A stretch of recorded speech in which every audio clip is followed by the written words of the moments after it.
दोस्तों नमस्कार। मैं केपी सिंह। आप देख रहे हैं अपना चहेता न्यूज़ चैनल पीपल पे। इस समय देश भर में एक ही घटना है जो जिसकी चर्चा छाई हुई है, और वो है प्रयागराज में महाकुंभ के दौरान जो हुई अनहोनी, जिसमें आधिकारिक रूप से बताया जा रहा है कि 30 लोगों की मौत हो चुकी है। लेकिन दूसरे सूत्रों का कहना है कि मौतों की संख्या कहीं बहुत ज़्यादा है। कुछ लोग तो मौतों की संख्या 100 तक बता रहे। और एक चैनल ने कहा कि एक डिजिटल चैनल इलेक्ट्रॉनिक चैनल नहीं, एक डिजिटल चैनल ने कहा कि उसके रिपोर्टर ने जो तख्तियाँ शब्द जो लाए गए थे मेला स्थल से, तो उन पे जो तख्तियों पे जो नंबर की उस पर उनकी शवों पर जो नंबर की तख्तियाँ लगाई गई थी, तो 58 नंबर तक की तख्ती उन्होंने देखी। तो उन्होंने कहा कि लेकिन सरकार ने ये कहा कि हम केवल 30 तक ही सीमित रखने के शायद ऊपर से निर्देश दिए गए थे। इस वजह से अन्य जो शव थे, उस डिजिटल चैनल का कहना है कि अन्य शव जो है वो अस्पताल से बिना पोस्टमार्टम किए हुए सीधे उनके परिवार वालों को सौंप दिए गए,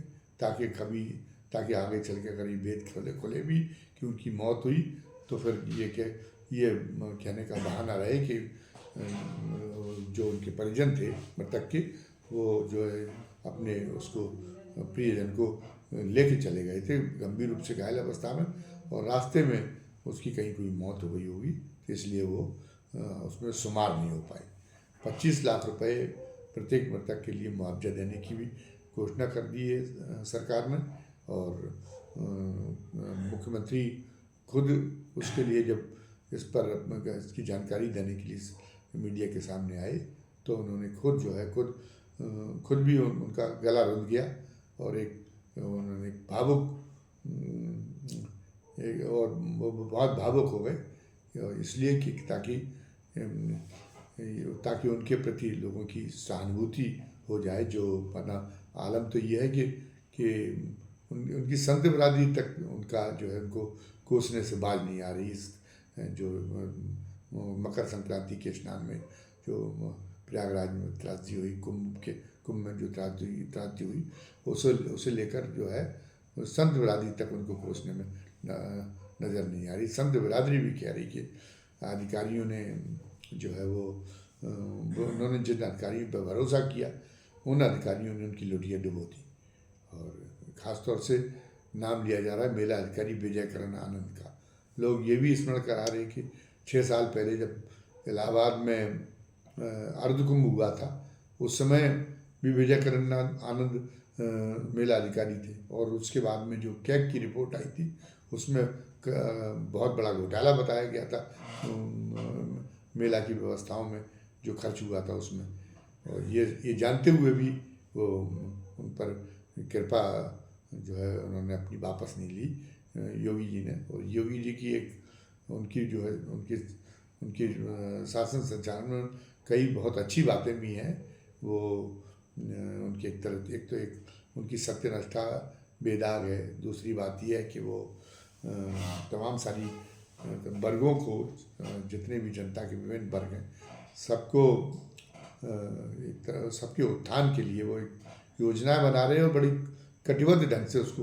लागू कराने का प्रयास कर रहे हैं। लेकिन दूसरी तरफ उनकी कुछ कमजोरियां हैं।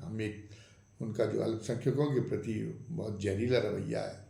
बहुत नफरत भरा रवैया, अगर हम उसको एक तरफ रख भी दें, तो उनकी एक बहुत बड़ी कमजोरी है कि वो एक गिरोह के शासन की तरह से उसका संचालन कर रहे, पूरे व्यवस्था का संचालन करते। तो जिसको वो समझते कि उनके गिरोह का सदस्य है, जिस अधिकारी उस पर चाहे जितने आरोप लगें, आँख मूंद कर वो उस पर विश्वास करते हैं। उसके खिलाफ चाहे जितने प्रमाणों सहित कोई आरोप आए, उसकी कभी भी जांच नहीं कराते और उसको प्रोत्साहित करते रहते हैं। इसलिए जो उनके विश्वास पात्र अधिकारी हैं, जो उनके कृपा पात्र अधिकारी, वो बहुत सहजोर हो गए। वो उनके कारण ही पूरे प्रदेश में भ्रष्टाचार इस समय चरम सीमा पर है। और लोगों को न्याय नहीं मिल रहा है। हालांकि मुख्यमंत्री जी की ये मंशा नहीं है, लेकिन अब वो जिन अधिकारियों, लेकिन काम तो अधिकारियों को करना है, और वो उन अधिकारियों को पता है कि हम मुख्यमंत्री के आँख के तारे हैं, तो इसलिए हमारे बारे में कुछ भी कहा जाएगा तो मुख्यमंत्री उस पर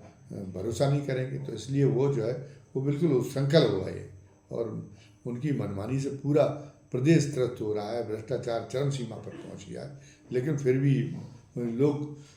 मुख्यमंत्री जी के शुभचिंतक जो है योगी जी के, वो उनको इस बारे में आगाह करने की कोशिश करते हैं, लेकिन योगी जी हैं कि वो इतने हठधर्मी हैं कि वो किसी की सुनने के लिए तैयार नहीं करते। बहरहाल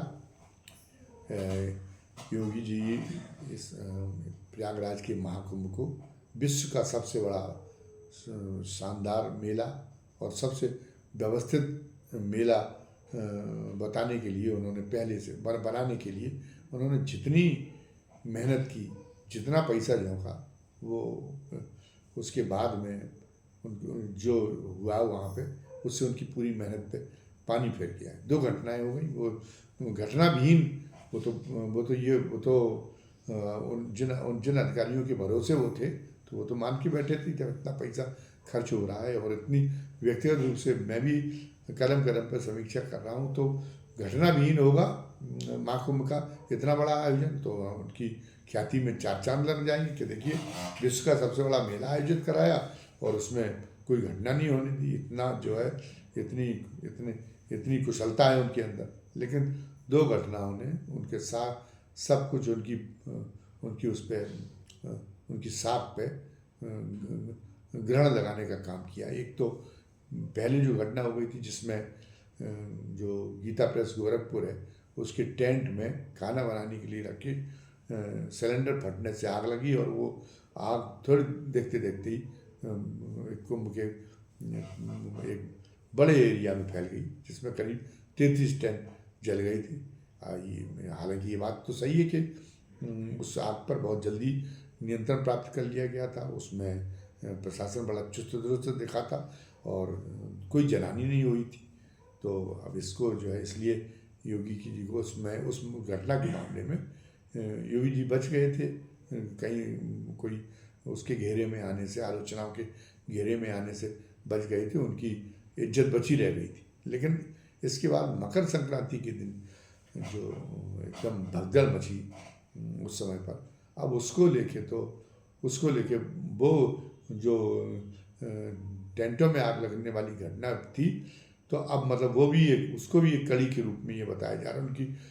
उनकी आयोजना की विफलता की कड़ी के रूप में अब उसका भी जिक्र किया जा रहा है। इसके साथ में कहा जा रहा है कि उनके जिन अधिकारी, जो उनके बहुत विश्वास पात्र अधिकारी हैं, जिन्हें उन्होंने महाकुंभ की कमान सौंप रखी थी, वे हाथ दर्जे के निकम्मे, लापरवाह और भ्रष्ट थे। इसीलिए वो घटना भी हुई, टेंटों में आग लगने वाली घटना, और उसके बाद में उनकी लापरवाही का नतीजा इस रूप में भी सामने आया कि ये इतनी ज़्यादा मौतें हुई, ऐसी भगदड़ मची, जिसकी वजह से जो अखाड़े हैं उनको अपना स्नान भी कुछ समय के लिए स्थगित कर देना पड़ा। ये बहुत कुंभ के लिए, ये इस आयोजना के लिए बहुत ही अपशकुन भरी बात है, और साधु संतों में इस बात के लिए नाराज़गी है कि इतना कुछ हो जाने के बाद में भी ये जो है मुख्यमंत्री जी ने मेला अधिकारी और अन्य जिम्मेदार अधिकारियों में से किसी के खिलाफ कोई कार्रवाई नहीं की। और सबसे बड़ी बात तो ये है कि रात में ही मुख्यमंत्री जी को अब बताया जा रहा है कि सूचित कर दिया गया था इस घटना के बारे में, और रात में ही ये पता चल गया था कि कुछ मौतें इसमें हुई, लेकिन इसके बावजूद भी 17 घंटे तक इसको मौतों की जानकारी को रोक रखा गया। खुद मुख्यमंत्री जी ने, जो एक भगवाधारी संत हैं, सन्यासी हैं, उनके तो इसलिए उन्हें आम राजनीतिज्ञों से ये माना जाता है कि वो अलग रहेंगे, अलग दिखेंगे, और इस नाते वो कोई ऐसी बात जो उनकी प्रामाणिकता को दाग लगाने वाली है वो नहीं करेंगे, भले ही राजनीतिक नुकसान हो जाए, लेकिन ऐसा हो नहीं सका। वो तो उनसे भी ज़्यादा वो निकले, राजनीतिज्ञों से भी ज़्यादा झांसेबाज और बातें बनाने वाले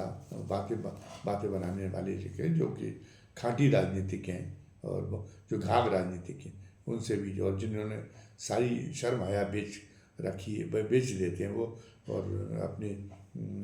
अपने ऊपर कोई अपनी राजनीति के ऊपर आँच ना आने देने के लिए, तो उनके लिए भी अपनी प्रामाणिकता से ज़्यादा और अपनी राजनीतिक लक्ष्य ऊँचे हो गए थे योगी जी के। तो जो है ये भी लोगों को, इससे भी योगी की जो के नंबर है वो घटे हैं। आखिर जब पता चल गया था तो उन्हें तत्काल ही शोक संवेदना प्रकट कर देनी चाहिए थी और उस समय तक जितनी मौतों की संख्या बतानी चाहिए थी, लेकिन वो बराबर ये कहते रहे 17 घंटे तक कि घायलों का उपचार चल रहा है, और मौत के बारे में वो जो है चुप्पी साधे रहे। उन्होंने वो तो अपना जो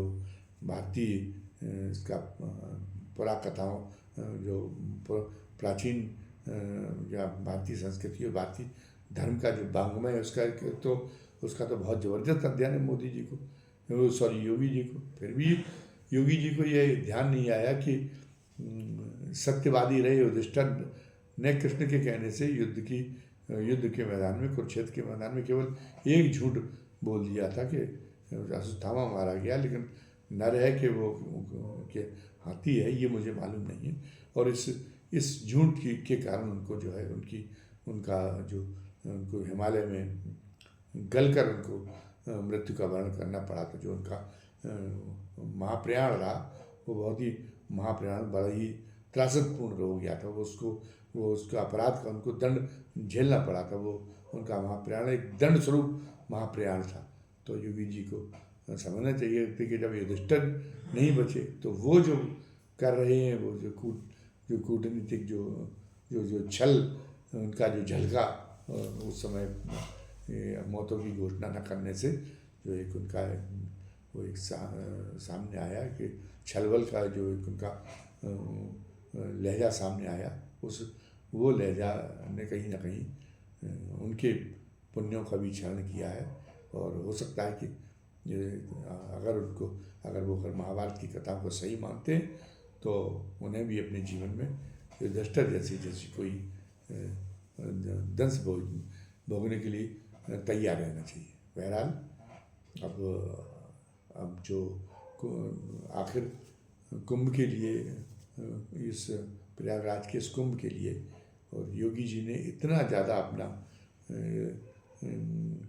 इतना अधिक उसको जो है इतनी ताकत क्यों झोंक रखी थी, इतना पैसे क्यों झोंक रखा था, इसके पीछे भी कहानी सामने आ रही। लोग बता रहे कि 2013 में जो कुंभ हुआ था तो उस कुंभ में आयोजित धर्म संसद में मोदी जी का नाम प्रधानमंत्री पद के लिए उस समय प्रस्तावित किया गया था संतों के द्वारा। तो जो पार्टी में विरोध हो रहा था उन्हें प्रधानमंत्री के रूप में प्रोजेक्ट करने के लिए,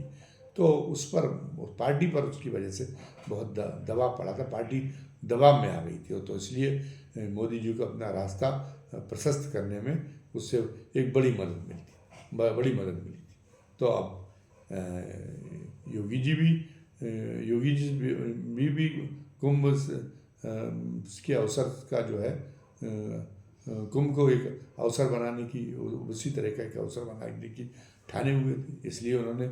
उसमें और ज़्यादा उसका कौतूहल लोगों में जगाने के लिए उन्होंने एक तो विज्ञापन में तो बहुत ज़्यादा खर्चा किया ही, पूरे देश भर में वो अपनी पार्टी के प्रमुख नेताओं को और दूसरी पार्टियों के नेताओं को भी निमंत्रण बांटने गए। साथ साथ में उन्होंने ये भी प्रचारित कराया कि ये जो कुंभ है वो 144 वर्ष बाद जिस मुहूर्त में ये कुंभ हो रहा है वो शुभ मुहूर्त, वैसा शुभ मुहूर्त 144 वर्ष बाद आया है और अब 144 वर्ष बाद आएगा। तो इसलिए लोग बहुत सौभाग्यशाली होंगे जो इस कुंभ में पुण्य स्नान करने के लिए आएंगे, और या पुण्य स्नान जो करेंगे वो बहुत सौभाग्यशाली होंगे। इसीलिए उसको बहुत ज़्यादा एक कौतूहल, एक लोलुपता लोगों के अंदर पैदा हुई। तो इसलिए जितनी प्रयागराज में जितनी क्षमता थी कुंभ स्थल पे की, उससे बहुत ज़्यादा लोग इकट्ठे हो, और उन्होंने विचार नहीं किया कि इतने ज़्यादा जब लोग इकट्ठे हो रहे हैं तो फिर व्यवस्था संभालना मुश्किल होगा। वरना अगर पहले तो उनको जो है इस ढंग का इतने जब पहले असेसमेंट उनको लगातार करते रहना चाहिए था। और जब उनको अगर उनको कहीं ये लगा था कि मकर मेले में इतने ज़्यादा लोग आने वाले हैं, तो उन्हें समय रहते हुए जितने लोग आ गए थे, जितनी जितनी क्षमता को संभाला जा सकता था, जो उसकी क्षेत्रफल के अनुरूप जो जितनी जितनी संख्या थी उतनी जब आ गई थी, उसके बाद में उनको यथास्थान रुकवा देना चाहिए था ट्रेनों को और बसों को, ताकि लोग उसी कथित अमृत मुहूर्त के समय पे ही जो रेला टूटने वाला है वो रेला ना टूटे, और बाद में जब जितने लोग पहुंच गए वो स्नान कर लें, तब धीरे धीरे उन लोगों को भी जो आने की प्रतीक्षा में रुके हुए हैं उनको भी धीरे धीरे लाया जाए, तो एक ज़्यादा एक व्यवस्था बनी रहती, ज़्यादा वो व्यवस्थित हो सकता था और संभव था कि ये जो घटना हुई वो नहीं हुई। हालांकि इसके बाद में भी जो राहत और बचाव की ये जो इंतजाम दिखाई दिए वो उनकी वास्तव में तारीफ करनी होगी, और योगी जी ने और उसके लिए पर्याप्त व्यवस्था की थी किसी भी अनहोनी को संभालने के लिए। तो उसके लिए योगी जी की प्रशंसा होती, पर वो सब कुछ इतना उल्टा पुल्टा हो गया कि ये योगी जी के ये प्रयास, योगी जी की ये व्यवस्था, जिसके नाते उनको क्लीन चिट मिल जानी चाहिए थी और उनको सराहना मिलनी चाहिए थी, वो उनकी आज उनके प्रति लोगों के धिक्कार में बदल गई है अब। और उसके पीछे सबसे बड़ा कारण यही है कि योगी जी को अपने मुंह से और उसकी मौतों की संख्या को जो है जो घोंट के पी जाना इतने घंटों तक, ये काम नहीं करना चाहिए था। इससे उनकी प्रामाणिकता बहुत ज़्यादा क्षतिग्रस्त हुई और उसी वजह से वही उनके प्रति गुस्सा बढ़ाने का कारण रहा है। घटनाएं कहीं पर भी हो सकती हैं, कितने भी इंतजामों के साथ में हो सकती हैं, तो घटनाएं तो नहीं रोकी जा सकती। और यदि घटनाएं हो गई हैं, पर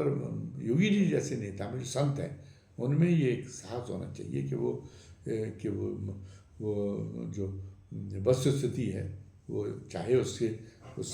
वजह से थोड़ा तात्कालिक तौर पर लोगों में उनके प्रति नाराजगी पैदा हो, फिर भी उस ईमानदारी से वचनों की उस ईमानदारी से उनको नहीं मुकरना चाहिए उसको जो है। तो फिर धीरे धीरे जो है सारी चीज़ें समाप्त हो जाती है। क्षणिक आवेश रहता है, वो आवेश धीरे धीरे शांत हो जाता है। फिलहाल योगी जी को इस घटना के बाद में अभी जो माहौल है, तो उस माहौल को ठीक करने के लिए, क्षति प्रबंधन के लिए अभी बहुत कुछ करना होगा। और वो उनका इस मामले में उनका दिमाग बड़ा उर्वरा मस्तिष्क है उनका, और बड़ा जो है उनकी सोच बड़ी हाजिर जवाब सोच है। तो हम उम्मीद ये करते हैं कि वो कुछ ना कुछ ऐसे कदम उनके ऐसे कदम होंगे तत्काल में, जिसके बाद में लोग उनकी जो उनके प्रति जो नकारात्मक माहौल बना हुआ है उसको भूल जाएंगे, और फिर जो है उनका जो प्रबंधन जिस ढंग से वो जितने समर्पित होकर जिस काम को, जिस चुनौती को हाथ में लेते हैं, उसके लिए जितना समर्पित होकर काम करते हैं, जितना समर्पित होकर प्रबंधन करते हैं, उसके प्रति लोगों में फिर एक आशा जगेगी, फिर एक विश्वास उनके प्रति पैदा होगा और वो स्थिति को संभाल लेंगे। आज के वीडियो में बस इतना ही। धन्यवाद। जय हिंद, जय भारत।